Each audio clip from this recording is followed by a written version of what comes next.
We are a day before release 30. That's coming out tomorrow morning at 10 a.m. We got a lot of great news for you out here. Just a lot of great stuff coming up. Release 30 information. We've got postmortems already scheduled. There's a link already for the postmortem. So for those of you folks always looking last minute, it's already out there this time. Looks like the new community manager is really on the ball and listening to the feedback the community's giving them. That was one of those suggestions I've seen out there, and it's already been implemented. I love this shit. I'm telling you. Yep, and how you doing today? I do have to say hi to Sammy, who has requested that I say hi to him. Hi, Sammy. Hi. And hi, Kush Lady.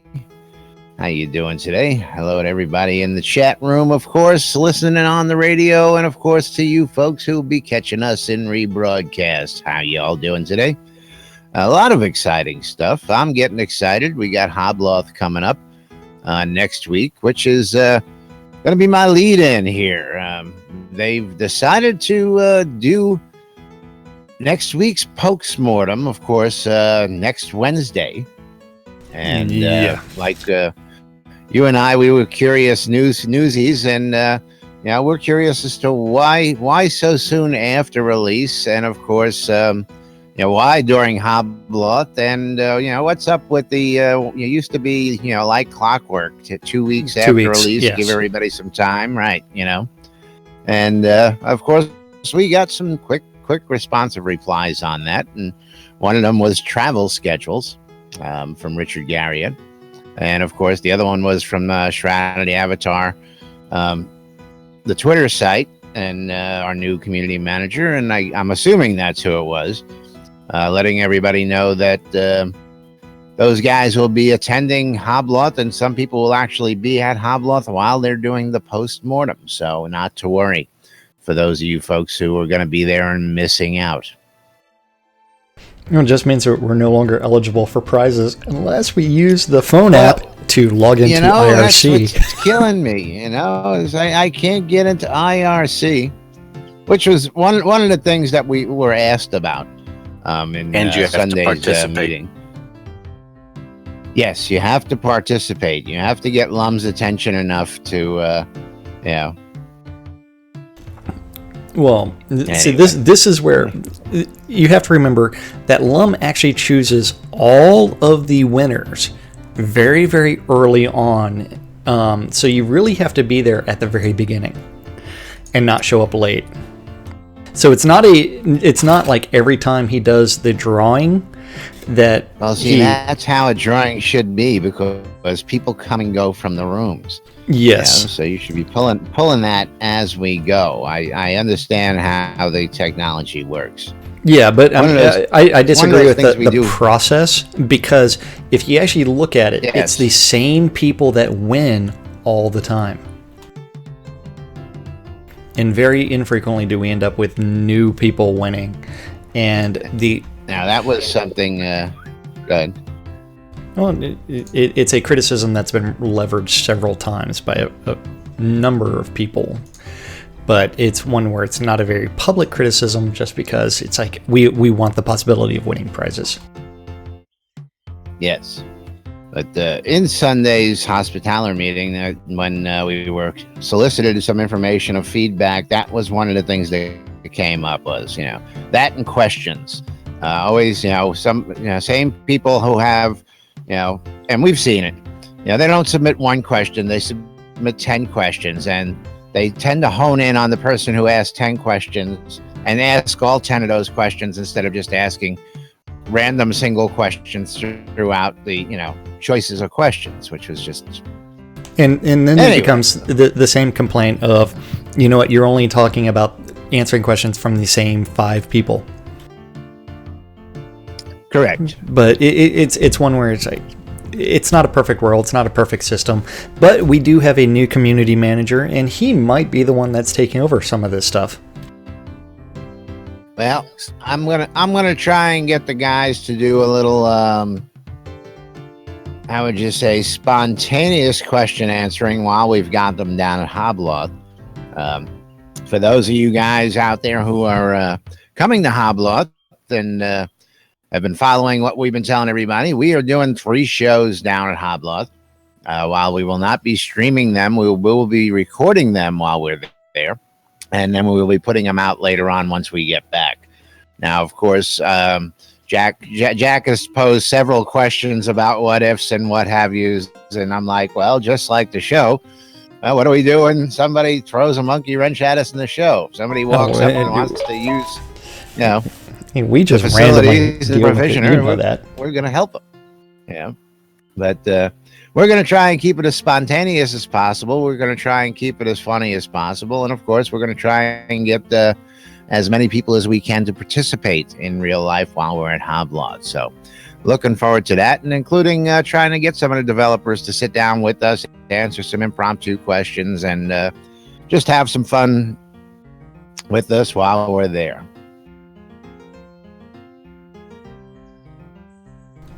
It's going to be a blast no matter what. No matter what, it will be a blast. I'm looking forward to it. It's just going to be all sorts of fun. All sorts of fun. So what do you want to delve into first here today, Jack? We've got all sorts of great stuff to talk about. We have Red Thomas has got... I am delving directly into lunch. Now, you are actually eating lunch while we are doing lunch with Laz and Jack today. That is correct. And that's nothing new. I have just received a report that the stream has been lost on the radio. So the stream has been lost on the radio. Ooh, that's not good. Yeah, so hopefully that comes back real soon. Yep. And I see what happened. Actually, there's just music playing over the stream is what it is. Why is Carrie in Twitch and not in Discord with us? What is going on with you today, Carrie? Are you working or something? I know, she's cheating on us with the stream. She's here in game. She's hiding. I don't know. She's a little strange like that sometimes. It's okay. We still love her. Giggly and talking, and other times she's shy and sitting in the. She's a wallflower, and that's right. We still love her anyway. She wants to be a wallflower. Let her be a wallflower. I want to be a duck. Which is funny. That post last week actually got a reply from Richard, talking about the duck joke. And I actually asked him if there was any chances that we might even be able to buy a duck here in Shroud of the Avatar. We have to talk to Mr. Dupre. Yes, we have to talk to Dupre. And I asked that particular question. I says, will Dupre make an appearance and actually sell us a duck? I didn't really get a reply out of that. But we shall see. We never know. Stella Moon joining us out there today. Blood Omen also joining us. Excellent. Yes. The usual regular irregulars joining us here on the show. Always good to see you folks. So aside from working on lunch, how about some news? What news would you like to tackle today while you tackle lunch while we're doing lunch with Laz and Jack? Well, the can of whoop-ass has been opened with a certain article that was posted on MMORPG. Do we want to dive straight into that? Or do we want to do the stand-up corner first? Let's keep it usual. Let's not try and give anybody any shock by twisting things up. Let's start with the stand-up and get that out of the way as it may be. So stand-up corner from Tuesday, and that is all we have. Yay! So yesterday's stand-up corner, remember today is Wednesday, the 25th of May. Yesterday was the 24th, so this is what the devs said that they were working on yesterday in the stand-up corner. Remember, the procedure for that is to say, yesterday I was working on this, today I'm working on this, and it is whatever gets written down ends up in the stand-up corner. So it might be what they were working on the day before, or it might be what they were working on that day. So over in the art department, we interpret the news. Yes, so you don't have to. That Yes. Just remember that while we do our stand-up corner, while we do our calendar reading and everything else we do.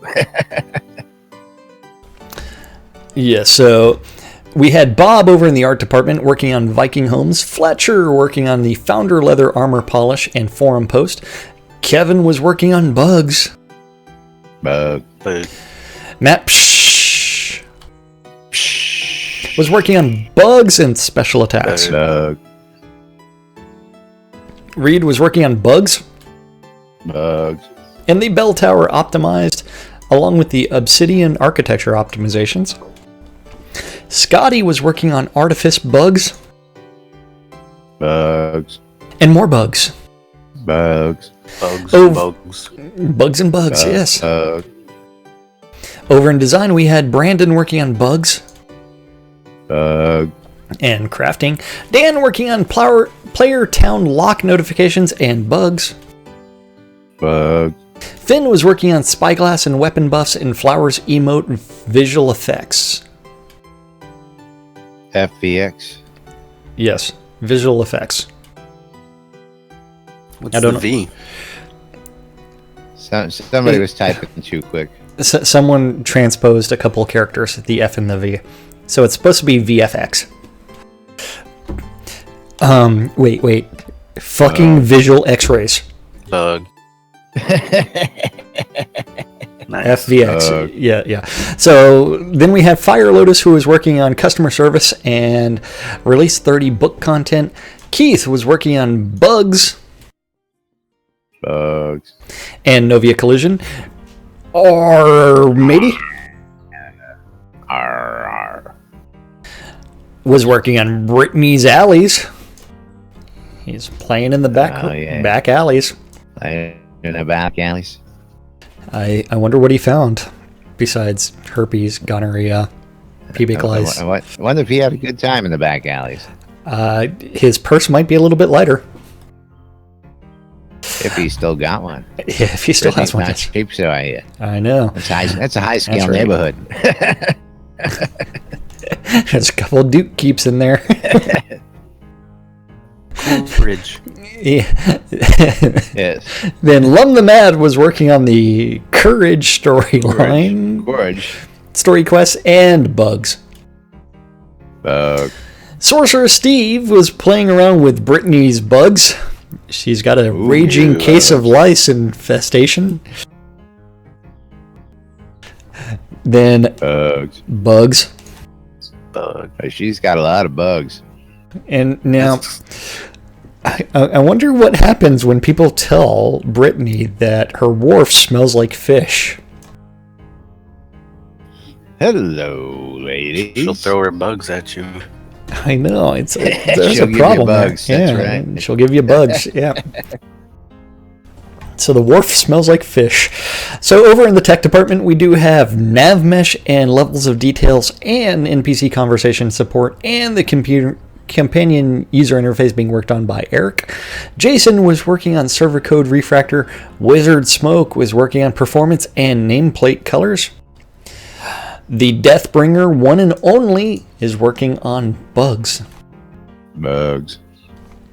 Burning Toad has a raging burn that is working on lot deed upgrades and performance and bugs. Bigs.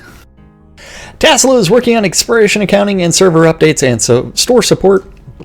Zach was doing crafting tooltips and function tests.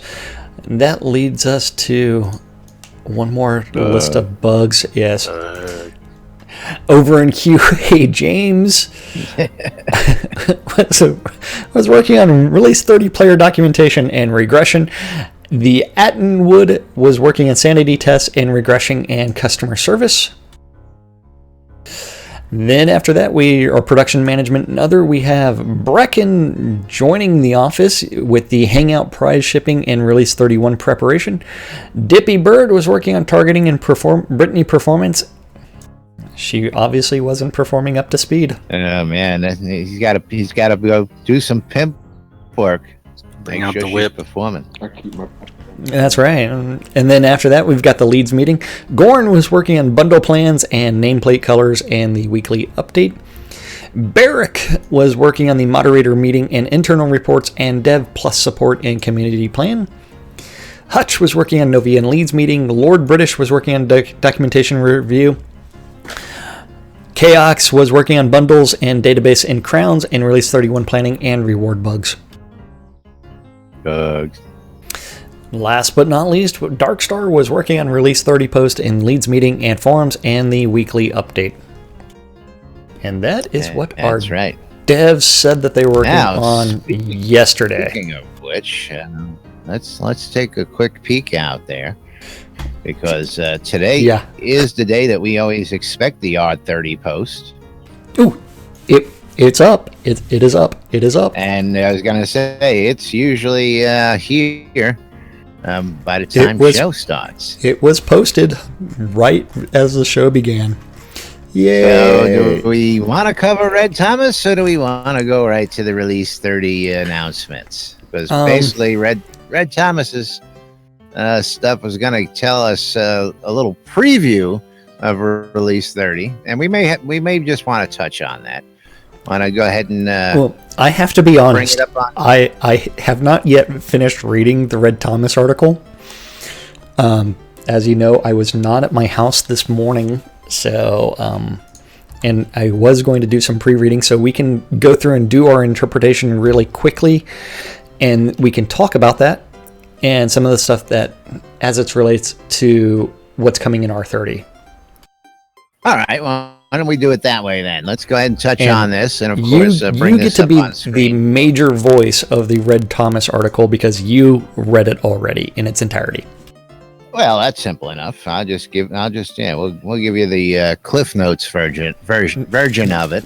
And Cliff just died last week or 2 weeks ago or something like that. But Red Thomas is a writer for MMORPG, and he's been following Shroud of the Avatar. And usually right before release, he gets to sit down with the folks and he gets some information and gets, to talk to Starr and Richard and the guys and, get a little insight as to what's coming up for the next release, which is really nice. Now, Red is following. He's a player as well. And, being in the position that he is, he can't freely just go ahead and flat out, how do I put it? Sort of like we are. We have certain things we have the likes and dislikes, and we poke fun at them.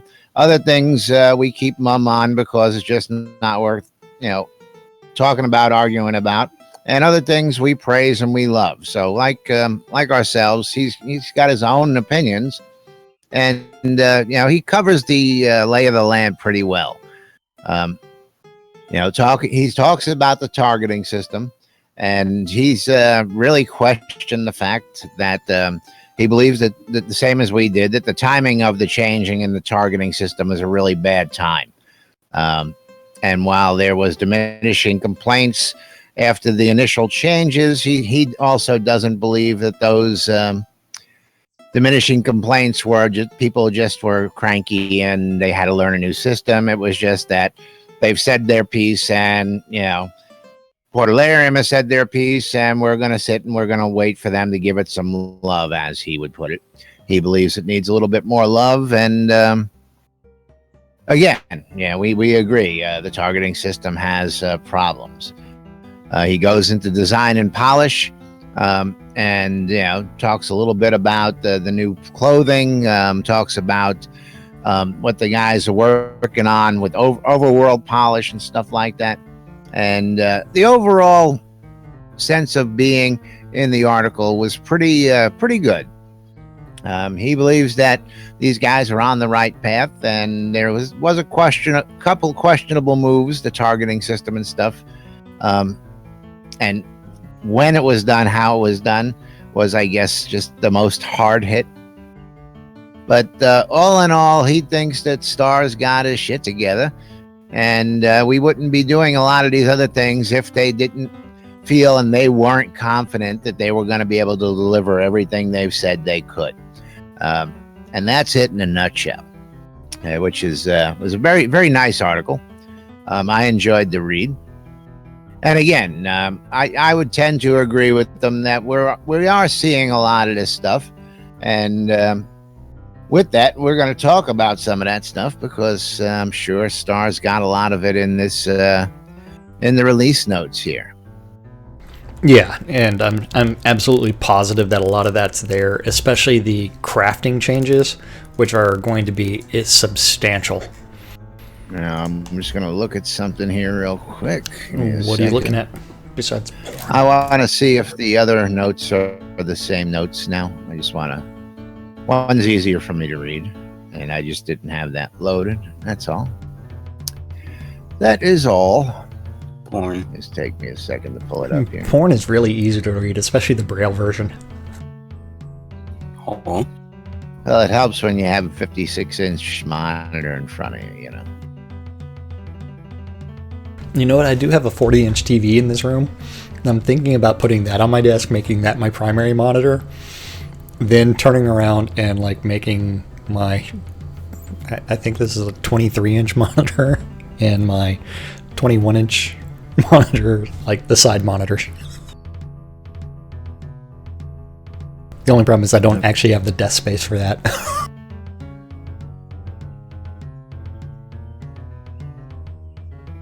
The 40 inches would almost take up the entire desk. So are we ready to actually talk about this? Yep. Laz? Yeah, it looks like it's all pretty much verbatim. I just wanted to double check that. Okay. So there's he gives us a pre-release of it, you know, and that's, you know, he takes it from that. So I just wanted to make sure that was what I was reading on one screen. So makes it a lot easier. I was going to start off with, first and foremost, when Starr starts off the post, he's got his, hey, here's your greetings, and then you've got this picture of Grannis in front of the crumbling Valhold castle, and then he goes on to the biggest change, of course, is the change to maximum durability. And then he talks about using the crown of the obsidian, which is going to be a rare item. And so weapon durability, armor durability is going to be substantial change from previous releases. And this is one of the things that I've been asking for a reason to why have those indestructible items. Versus carrying around that pickaxe that turns around and has the plus 10%, plus 20% weapons. So you're the guy to blame speed. for my sort of being useless now. Probably, yeah. Yeah. Okay. I just want to know who to smack. The only problem is you have several of them because you have multiple accounts. I have 2. And they ain't gonna last long. Wait, you only have 2? I only have 2. Well, at least okay. That I know of. Yeah. So the durability, I'm hoping. What level is the sword over here? I don't know. Move on. Moving right along. Yeah, not worth the time. But huge change to what's going to end up happening. And then you also have a change to crafting and masterwork items. Excuse me, hiccups. Instead of Gifford drinking his tea. Interesting. I got to play with that in QA, and since we have this out here now, we can talk about it. So it works just like enchanting was introduced in release 29. What's not quite here, but was touched in the Red Thomas article, is the fact that, you know what, a critical success now actually increases the weapon durability or the item durability. Yes. So that's what a critical success is. Yes. Works. Yeah, and so masterwork items have increased durability. You still have a decent weapon. Yeah.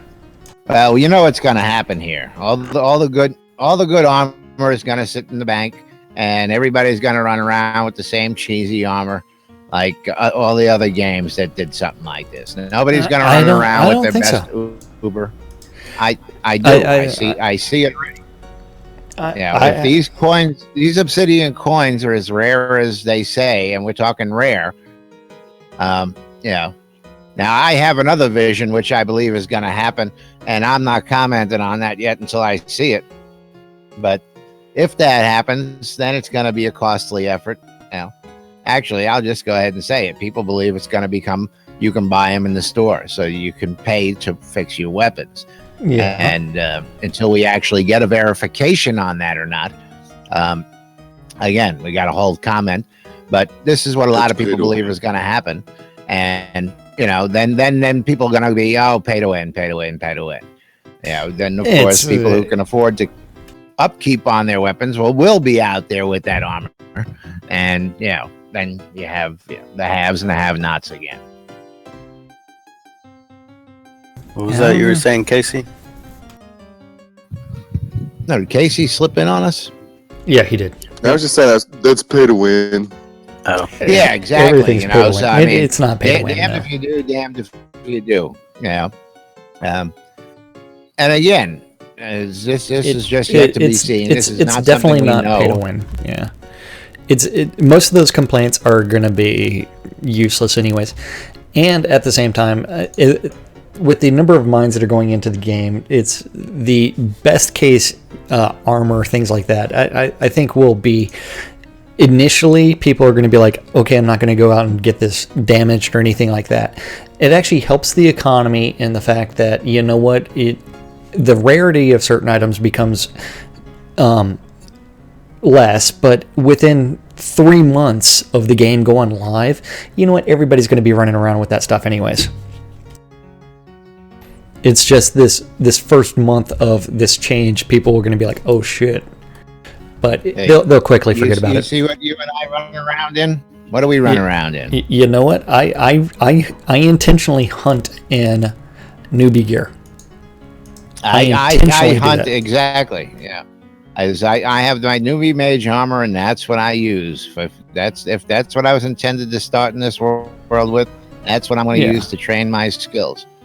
And I will admit that I am using Royal Founder heavy armor, and from there it's one where it's like I'm using Sword of Bahir, and then from there it's one where it's like, you know what, I do that intentionally so that way I don't have to actually do anything and I can save money.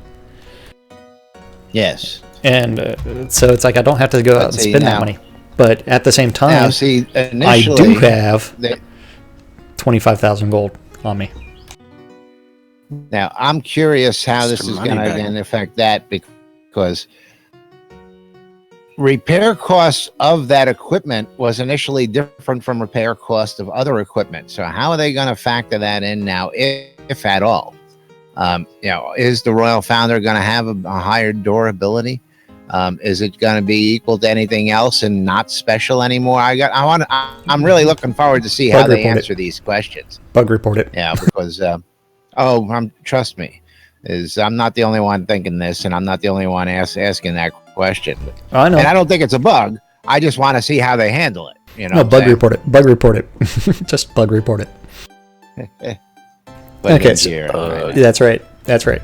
So then the next thing we have on there is revamp to the targeting system. They spent some time iterating and polishing the new targeting system we introduced in Release 29, and they have added back in target selection and target cycling among a host of other changes, and it is going to be a lot of changes to combat. It's a step back in the old direction. It's just 3 steps back. Well, it's better than what we have right now. Well, everything's better than what we got, but see, and again, I had a chance to play with this. If you didn't think it could get any worse, sure, we got this, and sure, we got that, but at what expense? We used to be able to cycle simple tab targeting. Tab. You know, that thing that most games use. Now it's the letter G. Now it's, oh, no. Now you have to hold shift and use your mouse to target something in order to get it to soft target in the first place. And then you can jump over to G to cycle. Okay. So not only am I still trying to figure out how the hell I'm going to do WSAD and move around, now I've got to try and convolute myself to hit shift use my mouse to target something when all I had to used to do is hit tab. Now, Don't get it. You know what? Record a video of that discussing it. And while you're doing it, be in combat with a monster. And then submit that as your bug report. This is my bug because it's not user-friendly, it's not intuitive, and it's also one that it doesn't help the people that actually have some sort of disability, because clicking shift requires one hand, clicking another one, and then to go back to the G key, and so it's you're ending up with lots and lots of buttons to be pushed in order to do something. Yes. Yeah. I think it needs gamepad support for this to work. Yeah, I haven't been playing because I'll of tell the you whole... what, sure, just give me a gamepad,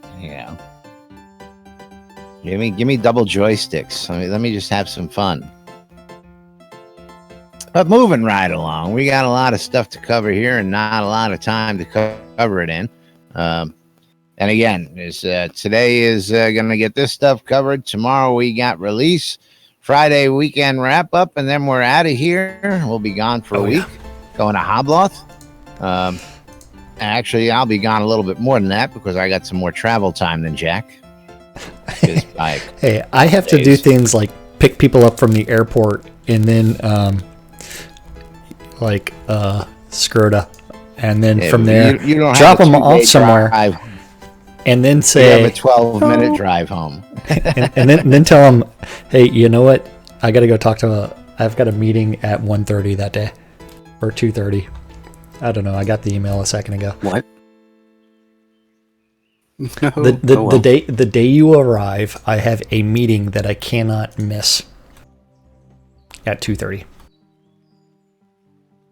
Well, That means you're going to be caught holding the bag waiting for Casey and his balls. That's right. Alrighty, let's go ahead and knock some of this out here. Okay, so Let's just jump right to release notes. Release notes. So, story: the town of Valhold and on the island of Norgard will appear in game, and will begin a final polish of the. And we will begin a final polish of the Novia overworld. So that means that the overworld has been massively reworked, and there are a few dozen bugs. So the world, when you log in on Thursday, is going to look completely different. So they are going through and trying to make everything look closer to the early iterations of the maps. So things will be required, which means, you know what that means for Jacob White and Soda Map? Lots of work. Oh, I know. And I tell you what, I got to give Jacob some credit. They made some massive changes, the boat routes and stuff like that, and Jacob was right on top of it. Oh yeah. Added all the new towns. He was right on top of it. So that boy's going to have some work to do. Not much has moved, but he's got to do a little erasing and fine tuning. But I expect him to have it knocked out, just like he always does. Yep. Now, the Path of Courage is now blocked in from start to finish for the first time. However, there are many moving parts of the story, and some are only in as placeholders, while others are not working yet. So, the town of Valhold is going in game. What were you going to say about Courage? Is that Resolute? Yes, it is. So that quest should be mostly blocked in. Valhold, which is going to be where the third part of that quest. The second part is going to some elven vision or village or something like that. So that is where you're going to end up with seeing the Throne Room of Granis is a solar planet. The Throne Room of Granis is a solar player instance. So single player. I don't know why they call it solo player. Solo. It's solo. It's written here as solo player. It should be single player. Then from there, it's you end up with the battle camps that have been in game for a very long time. If you remember, Some of Jack's favorites. Yeah, some of my favorite scenes, just because it was an easy way of leveling and getting gold early on. Yeah. It's like I didn't know why. We'd run in there. We'd spend a couple hours in there just Because massacring those kill the suckers. kobolds and then run up to the vendor and sell the gold. It's like, yeah, it was easy. Shh. Oh, sorry.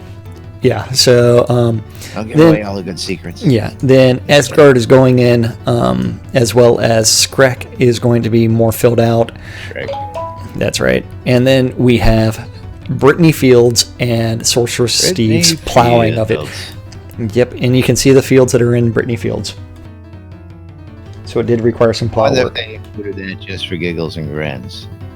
I don't see it. You see a plow right in the middle of the screen there?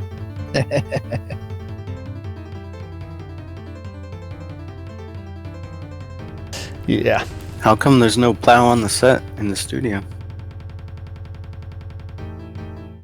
In the I don't greenhouse. know. It's in the greenhouse? Yeah, plow is probably there somewhere.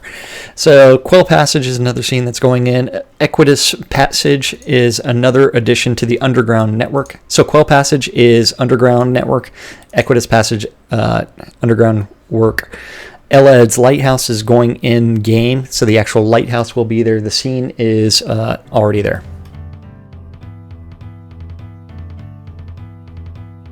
Yeah, all sorts of great new content here.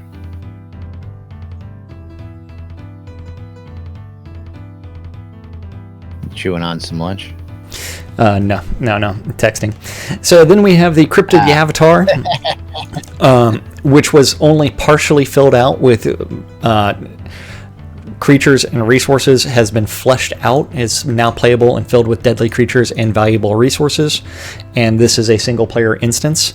See, this time they said single player instance instead of solo player instance. Solar player instance. Solo player instance. But the funny thing is, I wonder if they removed the placeholders that were in the Crypt of the Avatar that said like player takes blood from fountain, and then a different portion of it, you had a book. Player writes in blood in this book. Spoiler alert. Oh, I'll have to go After check the fact. that out. Yeah. Interesting. Yeah, so I've been in the Crypt of the Avatar. Then Ares going to be fleshed out. NPC conversations are going in game for 90 NPCs. Exeter Crag Mines increase spawn rates of resource nodes greatly. Control point perks are various rewards that are earned upon. These are manifested in chests that unlock, doors that unlock to secret areas. And in release 30, they added reward perks to the following control points: Vauban Pass, Brightbone Pass, and East Reach Gap. And I'm hoping that they fix the bug where people could log in and do instance farming of those control point perks. And we do know that some people were banned for abusing that. I watched a guy on stream the other day, and he was soloing Virtus Pass like a champ. Yeah. And he was sitting down there. He'd do a wave, open up, take 2 chests. Do a wave, open the doors, take 2 chests, and solo nonetheless. Yeah. So, I mean, it's like that's the stuff where it's like they really need to look at that and they need to update it. Yeah, I didn't think anybody could solo Virtus, but I watched this guy for a good part of an hour. Yeah, Is there you supposed to could. be that much booty in those? That's where they need to adjust it. Yeah, it's to the point where, and we've seen this. You know, the Shuttered Eye is a good example. You know, there was a whole crap ton of loot there to begin with, and then of course, because there was so much, everybody flocked to it, and then they hit it down to where nobody wants to go do it anymore because it's not worth running. So they got to find the balance there. They got to find a nice a spawner that allows for randomization instead of, oh yeah, you go out to the Shuttered Eye and you're going to get 6 of all these and you're going to get 5 of all these. It can't be that predictable, you know. So I'm hoping to see that kind of change down the line also. That's just me. Yep. Then we end up with it's gonna be interesting, and I hope they get this stuff taken care of before release 32, and they get everything tweaked. Absolutely. And that's where it's like that's where I hope things come in. Wild wisps are also going in game. Wisps. Yeah, very awkward word. Do they know Armageddon? I don't know what they know. They're in different scenes: Nightshade Pass, Brissick, Pine Forest, South Forest, Foothills, Wolfine, Artifice, and the approach to the Shuttered Eye. And don't forget, I don't know if they're going to be aggressive or not, or if they're just going to hang around resource nodes. So we will find out. Guess we'll find out. I haven't run into any out there yet. So again, I haven't been doing much adventuring. I did some, a little bit of testing to check out the release, but that was about it. And then we end up with Hidden Veil Polish. So they have not spent much time over in Hidden Veil in quite a while. Make that over a year.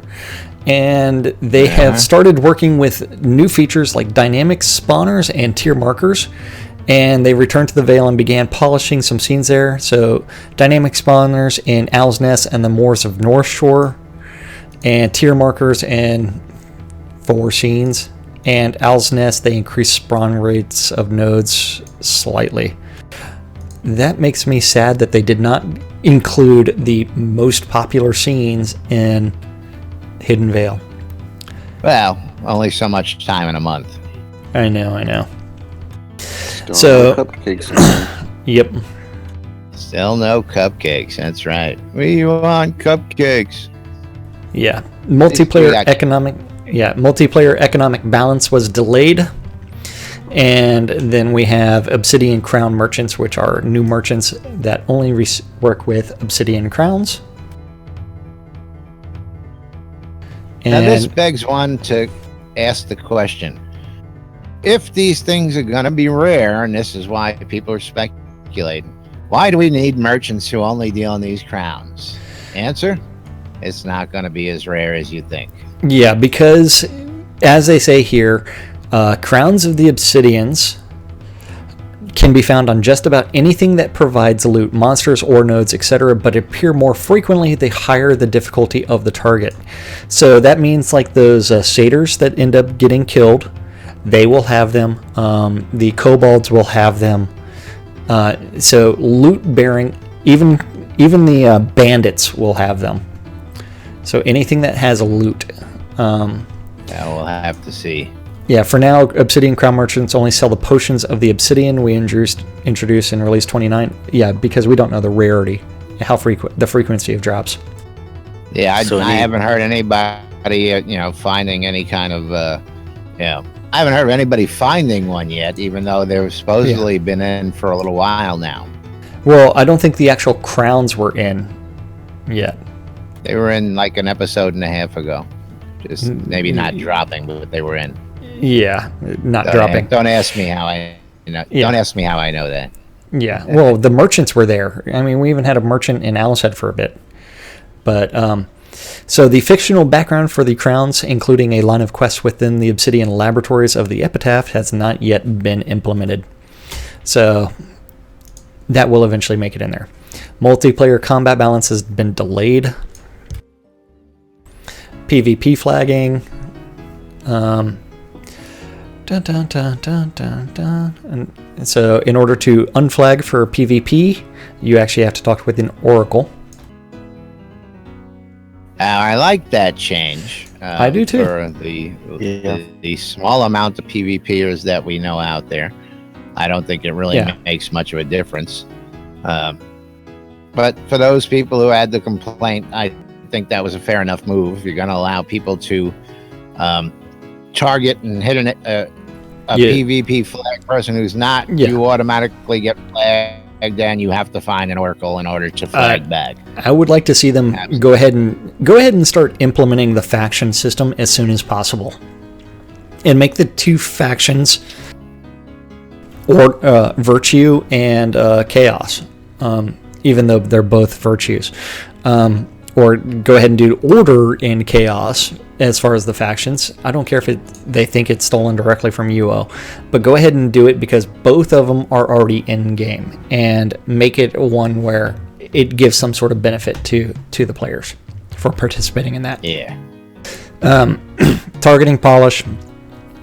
So we have Changes here including sticky targeting. Your reticle will now pop onto a target when you get close, and it will stay on it even if your camera is not directly on top of them. You can pull the reticle off. That does not say that you have to shift click anywhere for that. But let soft me lock, tell you about that, Lucy. I got a little explaining to do. Well, I know it's bugged. I know it's bugged, but we need to actually wait until we can demonstrate that one. Is Lucy your nickname? Tomorrow morning. I'm going to call Jack Lucy at Hobloth. But of course. Everyone's going to call me Jack. Anybody who it's pertinent to at the time I'm talking to, yes. Yeah. Got some explaining to do. Well, you should be saying that to Chris with the direction for that. So then soft lock targeting system, which we talked about earlier. Target cycling with the G key. Multi-target reticle. If you use something that can actually hit multiple targets, they will both light up. And guess what? Yeah. If you got your reticle turned off, they come back on. Yep. Yay. And it's starting to sound like a hack for a first-person shooter. It's I'm telling you. Well, we're going to show this all to you tomorrow. Yeah. That's all I'm going to say. Then you've also got the over-the-shoulder view. So instead of zooming into first-person mode, it is now over-the-shoulder, which is one of the things that I saw early on, which I thought was a significant improvement over the first-person view. But first-person view can still be entered by triggering the V key. And I would love... Yeah, but I would love the ability to remap all of those keys. Yeah, you're not the only one. I still don't care for the remapping process. I mean, I know I've played plenty of games that have them. And I've actually taken advantage of, using my mouse features to remap one or two things just to make life easier because of all these changes. But I don't like doing it. If the basic game functions aren't easily usable, I don't want to reconfigure my keyboard in order to play it. Then there's an inherent problem. That's just a game option where you're changing the configuration. I mean, as it is, I'm using the alternate configuration already. Options are good. You've been using that configuration since day one. Well, not from day one. It's been for a very long time, though. After Richard Garriott told me about it. What we call the Lord British configuration for the longest time now, yes. And again, options are good for people who want to have many options. I love options, but when it comes to things that are laid out on the keyboard for basic everyday usage, I shouldn't have to remap anything. Just my opinion. That's like the fact that they need to go through and resort all of the options anyways, make them a little bit more intuitive. Why we took away tab targeting. Wanted to stick with a system industry-wide thing? Yeah. Tab targeting was industry-wide. Yep. I know. I gotta stop thinking. Moving right along because we've got 9 minutes left for the show. Go ahead and let's go right down to where it's single player offline is. Go ahead and knock out these last couple things. So single player offline, we end up with the companions. No. What? Single player? Read down to single player. Don't read down. Okay. Player. Finish reading down. Okay, so we will stop there. Okay, so resurrection onks are going to be actually placed in basements, so everybody will be able to res finally. And the ranged critical chance, a math error in ranged critical chance was fixed. This was causing archers to critical as much as 80% of the time. This has been corrected, and bow damage increased slightly to compensate. So the bows will be more in line with other weapons, although bow damage slightly increased. I don't know what about that. So that is most of the update of the Avatar. We still have a lot to talk about for tomorrow, we'll especially with the release. Cover a lot of that when we're actually in the release tomorrow and able to physically show it to the good folks out there and talk about it while we're actually doing it, because some of this stuff just kills me. And yes. Yeah, it's just the only way to explain half of it is to show it. So we will bring that to you tomorrow. But let's go ahead and knock out that huge calendar. Huge calendar. I don't want to talk about it. I don't want to talk about it. All Community right, calendar. No, I'm joking. I'm Does joking. it make you sore? Community calendars provided by our friends over at Avatar Circle, currently administered by Kaizen Phoenix Fire. All times on the community calendar are New Britannia time, which in the real world people refer to as Central Standard Time. Since it is Wednesday, May 25th, the calendar is not very long, so we will see what we have. Today at noon, cough cough, started an hour ago, we have the NBN Lunch with Laz and Jack. It will be repeated on Radio Free Britannia at 3 p.m., 6 p.m., 9 p.m., and midnight. Yay. Around the clock. And no idea when it will actually reappear on Laz's stream. Then after that, we have at 4 on Avatar's Radio, we have DJ Golden Wing with Community Appreciation Wednesday. So 3 hours of community works.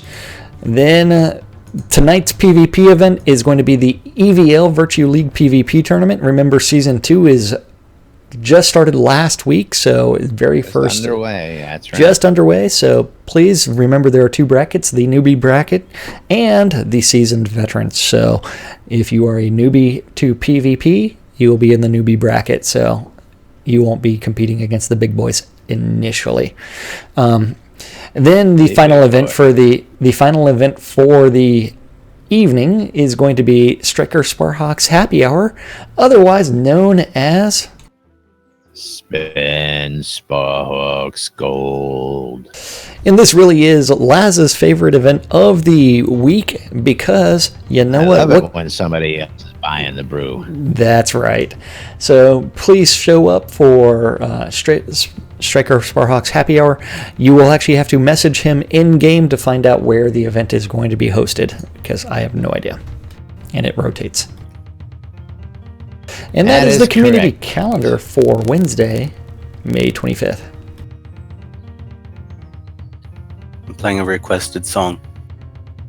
Oh, taking requests now. I Love always that. take requests. The funny part about that is you have to remember that in order to do it properly, I shouldn't have other things on the screen.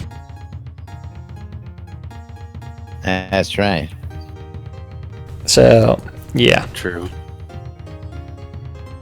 And we still have the twitchy arm. Woohoo! Watch that twitchy arm. I like the new twitchy arm. I Oh, hope by the that way, stays gentlemen, for a while. It looks like I'm riding something. Thanks to our loyal fan base, we have a couple of Cobalt cannons I have for you guys. Oh, yeah. To get through the rest of the release with. And they're still working properly. And they're still working properly. That's right. Perfect for nut butter production. But meanwhile, we're going to go ahead and thank our sponsors out there. Of course, our latest sponsor, I don't have a logo up there, but we will get that up there. I sent you a link to it. Sodacrafting.wiki. I know, I've got it. I've got the logo. I just haven't gotten it into the production software yet. Yeah, Sodacrafting.wiki is the first fully searchable crafting wiki out there for all you crafting folks. Of course, our friend Ben over at Relics by Rild, relicsbyrild.com for all your licensed Shrouded Avatar swag. You can get your t-shirts, get your hats, get your patches, drinkware, comic books, you name it. Rild's got it, and he's always looking for more ideas. So check out relicsbyrild.com. Use the promo code NBNN and get 10% off all that licensed Shrouded Avatar swag. Our good friends over at sodataming.com and sodacrafting.com. These guys have done all the hard work, getting all the pictures and getting all the dynamics, getting all the numbers together for you. If you want to know about any more of that stuff, go check those guys out. And of course, last but not least, our good friends over at the shroudmarketplace.com for all your virtual vendable needs. Check. Shroud Marketplace, folks, is the place to buy or sell anything Shroud of the Avatar related. Remember, it is easy to register as a vendor. You just click on the vendor registration and you name your store or whatever you want, and then from there, as long as your PayPal account's valid, you're in business. And you just have to go through and add things that you want. don't forget, Shroud of the Avatar is also allowing you to post any kind of service that you have that is game related, which includes Scrota's music service thing. If you want our friend Scrota, who's providing all the musical entertainment for this show, to show up and play for an hour, you can have him follow you around for $1. $1. $1 make you holla. That's right. Love you long time. Or if you're No looking happy to have an ending in-game wedding, you can also contact Laz for weddings and more by Laz. He does have his own little vanity island just for weddings and events. That's right. We got weddings, events, and more. Yep. That's right. So Shroud Marketplace is going to be the place to go for anything related to Shroud of the Avatar. Go buy your rares. I'm waiting for Final Wipe to actually happen so that way someone can actually start selling their crafted goods. Well, I'm waiting for Final Wipe to happen to list a whole bunch of stuff because I know I've got a few odds and ends laying around that I know just you can't get anymore, of course, and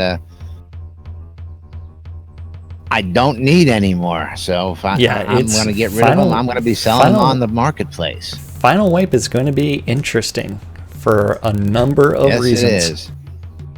Absolutely. So, but meanwhile, we got to go ahead and start wrapping it up and getting on out of here. We had fun as always, and of course, we love doing this. We love this shit. At least I love this shit. I don't know about the rest of these guys. I think I enjoyed it as well. I think I enjoyed it. I think we all love this shit. But Jack, you want to say thank yous to all the good folks out there? Yes. And we'll go ahead and roll on out of here for today. Thank you guys for showing up. Thank you, Akush Lady. Thank you, Benedictus 2000, Blood Omen, Botox, Carry Death, Change Tip, Frost Shocks, Hicks 2006, Satyr Fern, the Uncle Benny. Thank you guys for hanging out on Twitch. Thank you for talking with us. Thank you for doing everything that you do. And oh yeah, thank you, Dreadfully Despised. Right. Thank you. And yes, he was in channel. Yes. And then from there, guys, don't forget, you can always participate in the show. Just go to nbnn.info, click on the connect button for Discord, and then type in your name. And we enjoy having everybody in there. And remember, you feel free if you want to chime in on something and you think that Laz or myself are full of shit, you can say it. You aren't full of shit. Hey, anybody's got anything they want to point out? Of course, I do have to drop the kids off. Any misinformation? Yeah, believe it. We call other people out. You got something that you think we missed or misinterpreted? We'd love to hear from you. Of course, we are the only show that welcomes you live here in Shroud of the Avatar to come give us your point of view. So we are here 5 days a week, Monday through Friday at noon. And of course, we're always here to listen. So I'm Laz. I'm Jack. This is Scrota. And we are NBNN. Stay tuned, NBNN, for more news, sports, entertainment, crazy, wild happenings, and of course, the latest updates from Shroud of the Avatar right here. We'll be back with Release 30 tomorrow. Until then, y'all have a great day. What's that? Oh, Casey was hiding. Thank you, everybody. I got bumped by Scrota. Was he hiding his balls? Yes, he was. It must have been in his mouth. I wasn't paying attention. Oh.